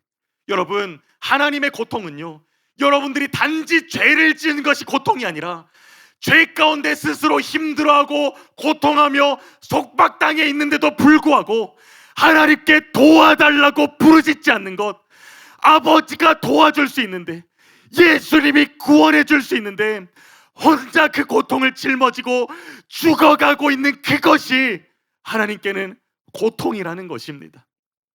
여러분, 그것을 깨달으셔야 되는 거예요. 여러분, 예수님은요, 죄인도 만나주시는 게 아닙니다. 죄인을 만나주시는 것입니다. 그러므로 여러분이 죄인입니까? 이제 하나님 만날 준비가 된 거예요. 하나님은 죄인을 만나주시는 분이십니다. 그러니 주저하지 마세요. 주저하지 마시고 그저 주님 살려주세요. 솔직한 마음으로 나가는 거예요. 하나님 앞에 내가 꾸밀 필요가 없는 거예요. 죄에 매여 있습니까? 하나님, 저 이게 안 돼요. 중독에 매여 있습니까? 주님, 저 끊어지지가 않아요. 정직한 마음으로 나아가는 거예요. 아담처럼 아닌 척하면서 숨는 게 아니라 하나님, 저 힘들어요. 하나님, 안 돼요. 그렇게 나아가면 하나님은 그런 자들을 도와주신다는 거예요. 하나님은 그런 자들을 절대 외면하지 않으시고 우리가 상상하지 못하는 놀라운 은혜를 베풀어 주시는 것입니다. 마치 탕자가 아버지께로 돌아갈 때 자신은 자신의 죄를 생각할 때 내가 어찌 다시 아들로 가겠는가? 사람이 염치가 있지 어떻게 다시 아들로 받아달라고 하겠는가? 품꾼으로라도 받아달라고 하자, 이러한 각오를 하고 갔습니다. 근데 아버지는 어때요? 매일매일 나와 있는 거예요. 언제 아들이 오나? 저 멀리서 보이니까 버선발로 뛰어가셔서 아들을 끌어안고 옷을 갈아입히고 가락지를 끼우고 신을 신기고 가장 좋은 송아지를 잡아서 먹여주는 거예요. 주저하지 않으시고 바로 아들로 받아주시는 것입니다. 상상할 수 없는 은혜를 베풀어 주시는 거예요. 그래서 제임스 에드워드라는 학자는 이렇게 말합니다. 은혜는 언제나 충격적이다. 왜냐하면 은혜는 언제나 과분한 것이기 때문이다. 은혜는 충격적이다. 왜냐하면 은혜는 우리가 제외시키고 싶은 사람들을 끈질기게 포함하고 있기 때문이다, 이렇게 말합니다. 그러므로 여러분, 오늘 그냥 이 탕자처럼 나아가세요. 있는 모습 그대로 나아가면 되는 것입니다. 그러면 하나님은 여러분들을 회복시키시고 용서하시고 변화시키실 줄로 믿습니다. 제가 저와 함께 신앙생활했던 어떤 청년의 이야기를 나누고 말씀 마무리하겠습니다. 지난 4.35 때 했던 그 간증이 아닙니다. 거의 비슷하긴 한데 다른 분입니다. 이 청년은요, 스마트폰 중독과 죄에 빠져서 자신이 해야 될 일도 하지 않은 채 하루하루를 죄 가운데 허비하던 그런 분이셨습니다. 그렇게 살다 보니 취업 준비 기간도 길어지고요. 또 이 취업 준비를 제대로 안 하니까 자신의 미래가 불안해지고, 또 불안함이 찾아오면 또다시 스마트폰과 죄로 도망가는 그러한 삶을 살았습니다. 그렇다 보니 공황장애도 생기는 거예요. 숨도 잘 안 쉬어지고요. 갑자기 두려움과 불안함이 몰려와서 버스 안에서 주저앉기도 하고, 심지어 교회 안에서도 몇 번 주저앉았다고 본인이 그렇게 말했습니다. 그렇게 죄 가운데 빠져서 절망하던 분이 하나님을 만났어요. 하나님을 만나고 저에게 간증을 써주셨는데 그 일부를 제가 읽어드리겠습니다. 그날 목사님께서는 소리 내서 기도하라고 가르쳐 주셨는데, 저는 사실 소리 높여 기도하는 것이 많이 창피했습니다. 그런데 그날은 완전한 절망 가운데 있었고 저는 절박했습니다. 너무 살고 싶었습니다. 말씀을 들을 때마다 보통 알게 되잖아요. 자신이 천국 가게 될지 지옥 가게 될지. 저는 지옥 갈 자라는 게 너무나 자명했고, 그래서 두려웠습니다. 그날 저는 정말 살고 싶었습니다. 그래서 살려달라고, 너무 살고 싶다고 그저 소리치면서 기도했습니다. 창피한 마음이 들었지만 그래도 너무 살고 싶었습니다. 그런데 그날 정말 말도 안 되게 주님이 임해 주셨습니다. 저는 그날 너무 충격적이었습니다. 저는 그 한 주 동안을 정말 다른 어느 때보다도 죄 가운데 살았습니다. 저는 완전한 실패자였고, 저는 다시는 구원받을 수 없을 거라는 절망 가운데 있었습니다. 저라면 그냥 저를 지옥에나 가버려라 라고 던져버렸을 것 같은데, 그런 저에게 부어주시는 주님의 긍휼하심이 사실 머릿속으로는 이해되지 않았습니다. 그냥 정말 그 크신 사랑과 긍휼하심이 저에게는 충격으로 다가왔고, 주님께 감사와 찬양을 올려드릴 수밖에 없었습니다. 이렇게 말합니다. 여러분, 이분이요, 평소보다 더 죄 가운데 살다가 예배 나왔습니다. 이분이 거기서 하나님을 찾는 거예요. 이분이요, 정말 부끄러움이 많은 분이에요. 그냥 이 말을 걸어도 진짜 수줍게 말하는 그런 분이세요. 기도할 때 목소리를 들어본 적이 거의 없어요. 그런데 이분이요, 그날따라 살려달라고 막 소리치면서 기도하더라고요. 그러니까 어떤 줄 아십니까? 자기가 생각해도 지옥에 던져져야 마땅할 자인데 하나님이 임재하시는 거예요. 그를 책망하는 것이 아니라 크신 사랑과 긍휼로 임해 주시는 것입니다. 그때가 너무 충격적이었다고 말합니다. 여러분, 저도요, 이때 청년부 예배가 잊혀지지가 않습니다. 여러분들처럼 막 좋은 것들이 갖춰져 있고 많은 사람들과 함께 이렇게 예배드리는 게 아니에요. 10몇 명밖에 없습니다. 공간도 이 강대상보다도 작습니다. 강대상의 반도 안 됩니다. 한 4분의 1 정도 될 것 같아요. 그런 작은 공간에서 환경도 열악한데 거기서 예배를 드리는데, 이날요, 하나님이 충격적으로 임재하시는 거예요. 정직하게 제가 지금껏 경험했던 임재 중에 가장 강력한 임재였습니다. 그래서 어떻게 한 줄 아십니까? 지금 여러분들이 드리는 청년부 예배인데 청년들이요, 기도를 끝내지를 않아요. 1시간, 1시간 반, 2시간이 돼도 청년들이 부르짖어 기도하는 것입니다. 거긴 뭐 강대상도 없어요. 앞에 매트만 깔아놨는데요, 청년들이 알아서 앞으로 나와서 무릎을 꿇고 소리치며 막 2시간씩 기도하는 거예요. 제가 그때 전도사였는데 예배를 멈출 수가 없어. 청년들이 너무 울면서 기도하니까 예배를 멈출 수가 없는 거예요. 그렇게 하나님이 임재하셨어요. 그리고요, 그날 즉시로 이분이 변화되는데요, 스마트폰 중독과 죄가 그날 즉시로 끊어지는 것입니다. 공황장애가요, 그날 즉시로 사라지고 마음의 평안이 임하는 거예요. 이전에는 불안해서 공부도 못했는데 공부를 하게 되었습니다. 그리고 무엇보다 감사한 것은 이분이요, 자신의 연약함을 깊이 깨닫고 매일매일 두렵고 떨림으로 살아가는 자가 되었습니다. 주님이 아니면 안 된다는 것을 깨닫고 매일 말씀을 읽고 기도하는 분이 되셨다고 간증해 주셨습니다. 여러분, 이 청년은 자신이 생각해도 지옥이 마땅한 그런 사람이었습니다. 하나님이 당연히 외면할 줄 알았는데, 그런 그가 하나님을 찾자 하나님은 기다렸다는 듯이 임재해 주셨습니다. 여러분, 오늘도 마찬가지입니다. 하나님이 기다리고 계십니다. 하나님 동일하게 역사하실 것입니다. 그러니 오늘요, 여러분들이 주저하지 말고 나가게 되시기를 예수님의 이름으로 축복합니다. 그래서 여러분들의 삶이 바뀌는 시간이 되기를 예수님의 이름으로 축복합니다. 말씀을 맺겠습니다. 여러분, 우리의 인생에는 끝이 있습니다. 이 땅에서의 삶을 마감하고 나면 영원한 천국 아니면 영원한 지옥에서 살게 될 것입니다. 그래서 우리는 그것을 결정해야 되는데, 문제는요, 하나님은 우리 중 누구에게도 내일을 약속해 주시지 않았다는 것입니다. 야고보 사도는 이렇게 말합니다. 내일 일을 너희가 알지 못하는도다. 너희 생명이 무엇이냐? 너희는 잠깐 보이다가 없어지는 안개니라. 여러분, 우리가 내일도 산다는 보장이 없다는 것입니다. 안개가 그렇게 자욱하게 있다가도 해가 뜨면 한순간에 사라지는 것처럼 우리의 생명이 그렇다는 것이, 제가 찾아보니까 우리나라에서는 하루 평균 1000명 정도가 사망한다고 합니다. 오늘도 하루를 지나면서 우리나라 어딘가에서는 1000명이 죽어갔다는 것입니다. 여러분, 제가 30대 중후반인데요, 제 친구들, 제 또래들도요 벌써 5명이나 죽었습니다. 그래서 저는 학생들을 보건 청년들을 보건 이들이 당연하게 오래 살 거라는 그런 생각을 갖지 않습니다. 오늘 여러분들 앞에 설교하러 나왔을 때도 여러분들이 내일도 살 거라는 그런 생각을 갖지 않습니다. 여러분, 내일이 없습니다. 그렇기 때문에 우리는요, 우리에게 주어진 기회는 오늘뿐이라는 마음으로 하나님을 찾아야 돼요. 손양원 목사님은 오늘뿐이 내 날이다, 오늘은 내 날이다 라는 설교에서 이렇게 말했습니다. 인생은 과거에 잘한 것에 교만해지기 쉽고 실패에 낙심하기 쉬우며 미래에 미루다 일평생 속아 산다. 오늘만이 내 날이요, 주님을 만날 준비를 하는 날도 오늘뿐이다, 이렇게 말합니다. 여러분, 그렇기 때문에 우리는 오늘 이 문제를 해결해야 되는데, 감사한 것은요, 우리만 간절한 마음으로 주님을 찾으며 나아간다면 하나님은요 이미 준비가 되어 계시다는 거예요. 예수님께서 삭개오를 발견하시고 뭐라고 말해요? 5절에 오늘 네 집에 유하여 하겠다 하시니, 여러분, 이거를 원어적 의미를 살리면요, 오늘 너의 집에 반드시 유할 것이다, 이런 의미입니다. 예수님의 강한 의지가 담긴 거예요. 그리고 9절에도 보면요, 예수께서 이르시되 오늘 구원이 이 집에 이르렀으니, 이렇게 말합니다. 예수님은 이미 준비가 됐다는 것입니다. 여기서도 마찬가지입니다. 예수님은 이미 준비가 되셨습니다. 누가 원하는가? 누가 살기를 원하는가? 누가 변화되기를 원하는가?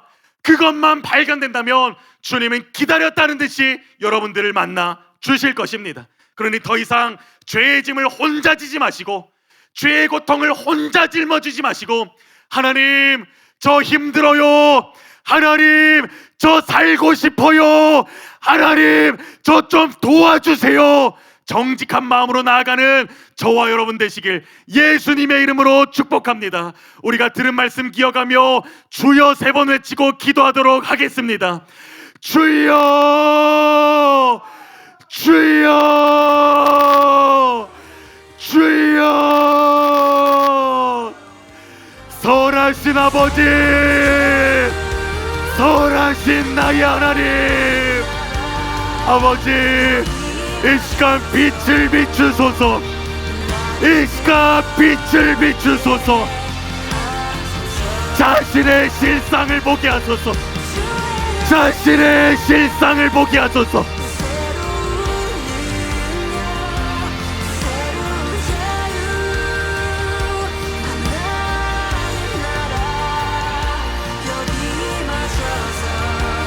하나님, 내가 입술로만 가난하다고 말하는 것이 아니라 나의 심령이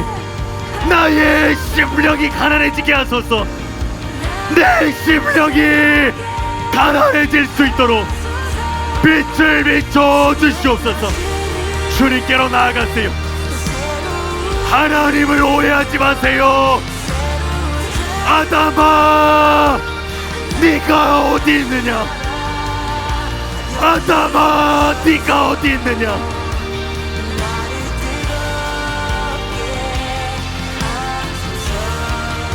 하나님은 여러분들을 부르고 계십니다. 아담아, 네가 어디 있느냐? 아담아, 네가 어디 있느냐?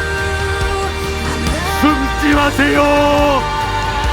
숨지 마세요. 하나님을 오해하지 마세요. 주님, 내가 여기 있습니다. 연약한 모습 그대로 나아가세요. 힘들면 힘들다고, 어려우면 어렵다고, 정직한 마음으로 나아가세요. 주님이 원하시는 것은 그것입니다. 아버지가 원하시는 것은 그것입니다.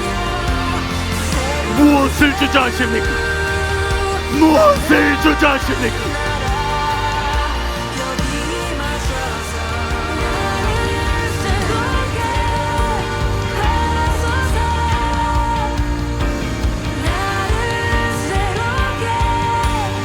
혼자 아파하지 마세요. 혼자 그 짐을 짊어지고 혼자 괴로워하지 마세요. 내가 너를 도우리라. 내가 너를 도우리라. 숨기지 마세요. 괜찮은 척 하지 마세요. 바리새인의 탈을 벗으세요.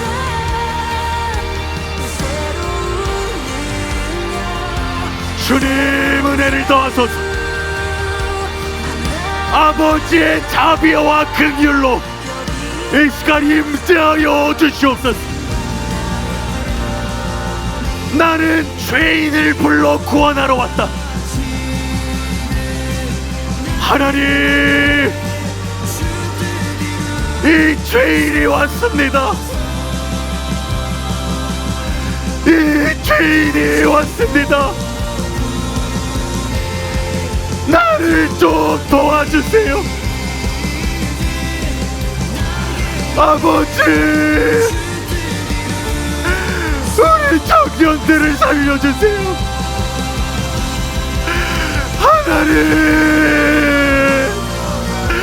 우리 청년들을 살려주세요. 이 음란한 세상 가운데 죽어가는지도 모른 채 죽고 있습니다. 이 악한 세상 속에서 자신이 죽는지도 모른 채 죽어가고 있습니다. 하나님 살려주세요. 아버지, 우리 청년들 살려주세요. 우리 청년들 불쌍히 여겨주세요.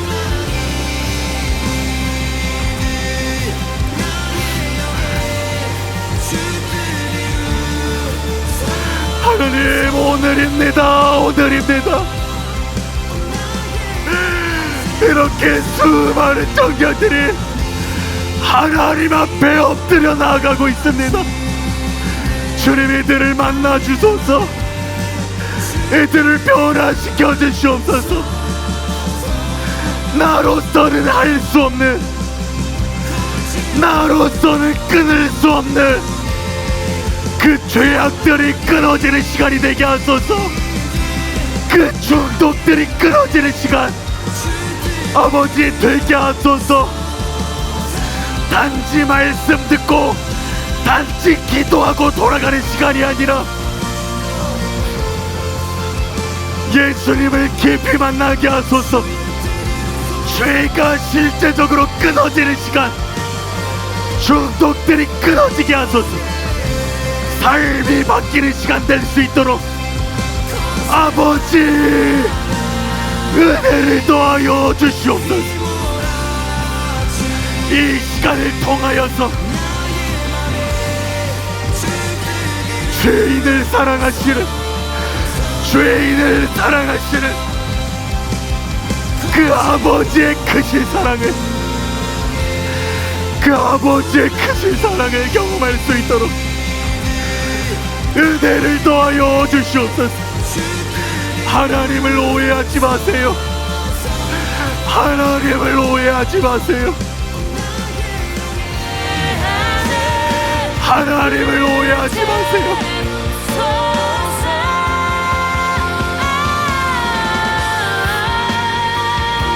하나님은 사랑이십니다. 하나님은 사랑이십니다. 왜 여러분들의 죄를 지적합니까? 살리려고 하는 겁니다. 살리려고 하는 겁니다.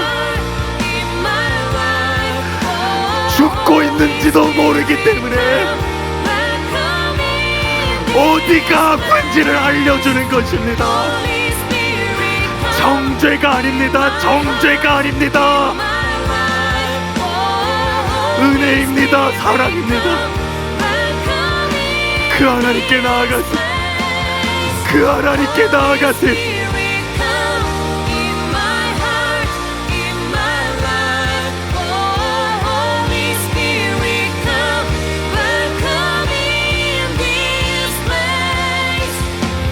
여러분, 오늘은 조금만 더 해서 10시까지 기도하겠습니다.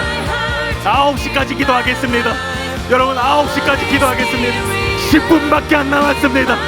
우리가 10분 동안 전심으로 주님을 찾으며, 하나님, 내가 지금 하나님을 만나야만 됩니다.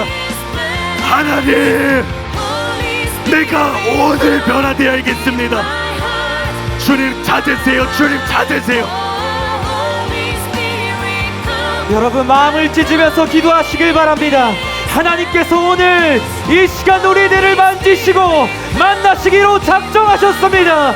우리가 주님을 만날 때 삭개오와 같이 빼앗던 자의 손 나누는 자로 변화시켜 주실 것입니다. 우리가 주님을 만날 때 소외된 자에서 하나님이 찾으시는 자로 바뀔 것입니다. 우리가 주님을 만날 때 죄인에서 아브라함의 자손이 될 것입니다. 우리가 그 주님을 만나야 됩니다. 주님을 찾아야 됩니다. 주님을 붙잡아야 됩니다. 내 인생이 변화되려면은, 나의 마음이 변화되려면은 주님밖에 방법이 없습니다. 주님밖에 희망이 없습니다. 하나님, 나에게는 주님만이 소망이십니다. 주님만이 생명이십니다. 주님만이 길이십니다. 하나님, 우리가 그것을 붙잡고 나가게 하여 주시옵소서. 붙잡고 나가게 하여 주시옵소서. 체면을 이 시간 버려두기를 원합니다. 하나님께서는 아버지, 당신이 창조주라는 만유의 왕이시라는 체면을 버리시고 죄인으로, 종이 모습으로, 가장 천한 모습으로 우리를 위해서 이 땅에 오셨는데, 하나님, 나는 무슨 체면 때문에 하나님께 부르짖지 못하고 하나님께 엎드리지 못하며 하나님께 나아가지 못하고 있습니까? 그 체면이 무엇이라고? 그 체면이 무엇이라고? 하나님께서 모두 버리신, 하나님께서 포기하신 그 체면을 우리는 무엇이간데 그 체면 때문에 하나님께 나아가지 못하고 있습니까? 하나님, 우리가 어떤 책분이든지, 우리가 어떤 지위에 있든지, 하나님, 나는 하나님 앞에 죄인으로 서기를 원합니다. 죄인으로 서기를 원합니다. 하나님은 죄인을 찾고 계십니다. 죄인을 찾고 계십니다. 아담아, 네가 어디 있느냐? 아담아, 네가 어디 있느냐? 너는 나의 곁에 있어야 하지 않겠느냐? 네가 있어야 할 자리는 나의 품이 아니더냐? 왜 나를 숨고 있느냐? 왜 나로 숨고 있느냐? 아담아, 어디 있느냐? 하나님, 우리가 여기 있습니다. 하나님, 우리가 여기 있습니다. 우리가 두려워서 그 하나님의 사랑을 감당할 힘이 없어서, 하나님, 체면 때문에, 자존심 때문에 내가 하나님의 낯을 두려워서 피하였습니다. 하나님, 이제는 우리가 그 하나님 앞에 달려가겠습니다. 하나님께 나아가겠습니다. 하나님을 찾겠습니다. 하나님께서 우리를 먼저 찾으셨기 때문에, 주님께서 죄인된 우리들을, 병든 우리들을 먼저 찾아주셨기 때문에, 하나님, 내가 여기 있습니다. 이제는 숨지 않겠습니다. 이제는 숨지 않겠습니다. 돌아온 당자를 두 팔 벌려 안으시고 벗은 발로 달려나와 주신 것처럼, 하나님께서는 저와 여러분을 어떤 죄를 지었든 간에 어떤 악을 행하였든 간에 우리가 하나님을 찾기만 한다면은 그 하나님께서 창조주의 체면을 모두 버리시고 왕대심을 모두 벗어두시고 우리를 두 팔 벌려 이 시간 저와 여러분을 안아주실 것입니다. 이 시간 저와 여러분을 그 두 팔 벌려 안아주실 것입니다. 오늘입니다. 오늘입니다. 내일은 없습니다. 우리에게 내일은 없습니다. 오늘 만나야 됩니다. 오늘 만나야 됩니다. 오늘 깨트려줘야 됩니다. 여러분 안에 있는 모든 자존심, 여러분 안에 있는 모든 체면들, 그거 깨트리셔야 됩니다. 그거 깨트려야 됩니다. 그것을 깨트리지 못하면은 영원히 하나님 앞에 나아가지 못합니다. 영원히 하나님을 찾지 않을 것입니다. 깨트리시길 바랍니다. 깨트리시길 바랍니다. 하나님, 우리들에게 은혜를 부어주시옵소서. 하나님께 나아가지 못하게 하고 하나님을 찾지 않게 한들 우리 마음의 모든 부요함과 완악함과 마음의 굳어짐을 하나님 이 시간 성령을 부어주셔서 우리 마음 가운데 하나님께서 하나님 새 일을 일하여 주시옵소서. 하나님께서 일하여 주시옵소서. 그것이 기적입니다. 그것이 기적입니다. 홍해가 갈라지는 것만이 기적이 아닙니다. 물이 포도주 되는 것만이 기적이 아닙니다. 수십 년 동안 깨트려지지 않는 이 마음이 오늘 이 시간 깨트려지는 게 우리에게는 기적입니다. 하나님, 기적을 행하여 주시옵소서. 기적을 행하여 주시옵소서. 우리가 진실로 회개하게 하여 주시옵소서. 마음이 돌이키게 하여 주시옵소서. 하나님을 찾지 않았던 내가 하나님 지금 이 시간 하나님을 이 탁에 찾게 하여 주시옵소서. 짐승이 물을 찾아 헤매듯이 하나님, 우리가 짐승과 같이 그 물을 찾아 헤매듯이 하나님을 찾게 하여 주시옵소서. 필사적으로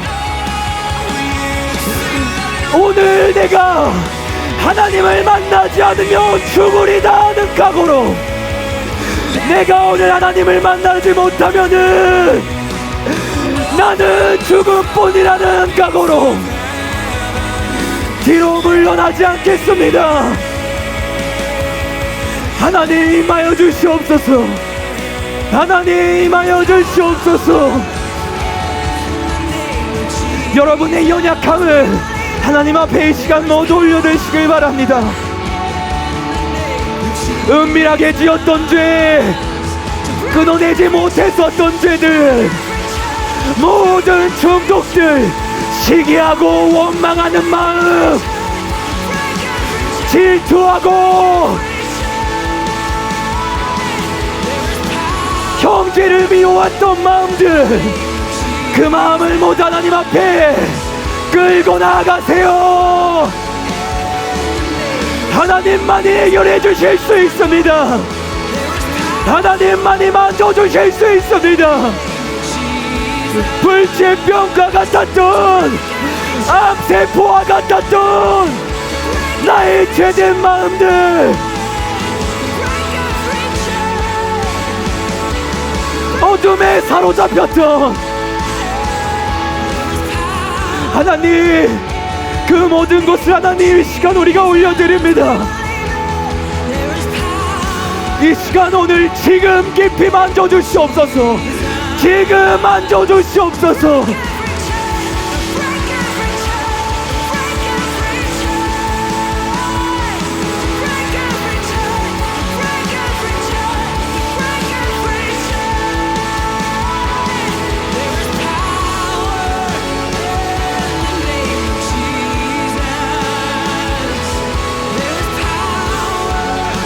포기하지 마세요.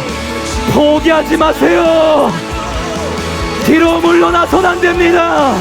뒤로 물러나선 안 됩니다. 하나님은 아직도 포기하지 않으셨습니다. 어둠 가운데 있었던 나를, 죄 가운데 빠져 있었던 나를 사람들이 외면하고 손가락질하고 아무도 찾아주지 않던 나를 하나님은 찾고 계십니다. 하나님은 포기하지 않으십니다.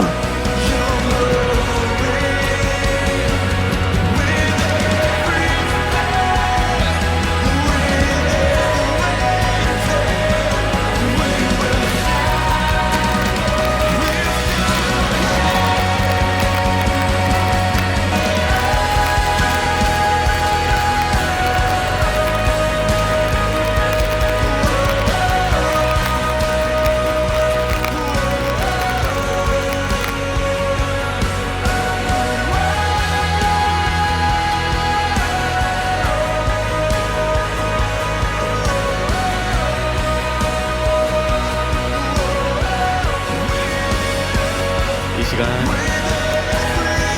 우리가 청년부 예배긴 하지만 우리가 한번 가슴에 손을 얹어 보실래요?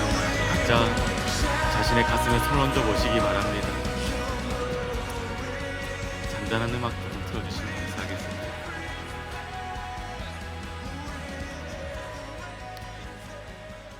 우리가 하나님 앞에서 다시 한번 기도 한번 했으면 좋겠습니다. 여러분들이 다 이미 혹시 진짜 예수님을 믿고 구원받은 자들이라 할지라도 우리가 하나님 안에서 다시 한번 기도하며 결단하는 그런 시간을 가졌으면 좋겠습니다. 제가 드리는 기도를 여러분들이 진심으로 마음으로 따라서 한번 해주시기 바랍니다. 주 예수님, 저는 예수님을 믿고자 합니다. 예수님께서 저 대신 십자가를 지시고 저의 모든 죄를 담당해 주셨으니 감사드립니다. 이 시간 예수님의 핏공로를 의지합니다. 저의 죄를 회개하오니 저의 모든 죄를 예수님의 피로 씻어주시고 제 마음속에 오셔서 저를 변화시켜 주세요. 저를 다스려 주시고 저의 남은 인생을 하나님 뜻대로만 살게 하여 주세요. 예수님의 이름으로 기도드립니다. 아멘. 하나님 감사드립니다. 오늘 이 예배를 통하여서 우리가 우리들의 실상을 보게 하시고 가난한 마음으로 하나님을 부르짖어 찾을 수 있는 이러한 은혜를 주셔서 감사드립니다. 아버지 하나님, 하나님 죄인을 구원하기 위해 이 땅에 오셨다고 말씀하셨사오니 하나님 우리가 숨기지 아니하고 내 모습 그대로 하나님께 나아갔습니다. 아버지 하나님, 이 시간으로부터 모든 죄들이 끊어지게 하시고 중독들이 끊어지는 역사가 있게 하여 주시옵소서. 우리 모든 청년들이 정말로 하나님 안에서의 자유를 맛볼 수 있도록 은혜를 더하여 주시옵소서. 이 악하고 음란한 세대 가운데 정말 자신을 구별하여 하나님께 드리며 이 세상을 거슬러 살아가는 우리 청년들 될 수 있도록 축복하여 주시옵소서. 하나님, 이 세상을 봤을 때는 이곳에서 믿음을 지킬 수 있을까 그런 의문이 들 만큼 악하고 음란하지만 하나님, 그 바로의 학살 속에서도 모세를 지키신 그 하나님께 우리 청년들을 올려드립니다. 하나님, 우리 청년들이 하나님의 거룩한 하나님의 통로, 하나님의 사람들로 일어날 수 있도록 주님 역사하여 주시옵소서. 주님, 이후의 삶을 주님께 온전히 맡겨드립니다. 더 이상 자신의 뜻대로 사는 것이 아니라 하나님의 뜻만을 이루어드리는 우리 모든 청년들 될 수 있도록 축복하여 주시옵소서. 또한 우리 청년들이 살아가며 하나님을 오해하지 않게 하소서. 하나님이 얼마나 선하신 아버지이신지, 하나님이 얼마나 우리 청년들을 사랑하시는지, 때로는 사랑하시기에 책망도 하시고 부르기도 하시고 사랑하시기에 우리 청년들에게 말씀하신다는 것을 우리 청년들이 잊지 않게 하시고 우리가 신앙생활 하면 할수록 그 사랑의 하나님을 날마다 더 알아가는 우리 청년들 될 수 있도록 축복하여 주시옵소서. 감사드립니다. 존귀하신 예수님의 이름으로 기도드립니다. 아멘.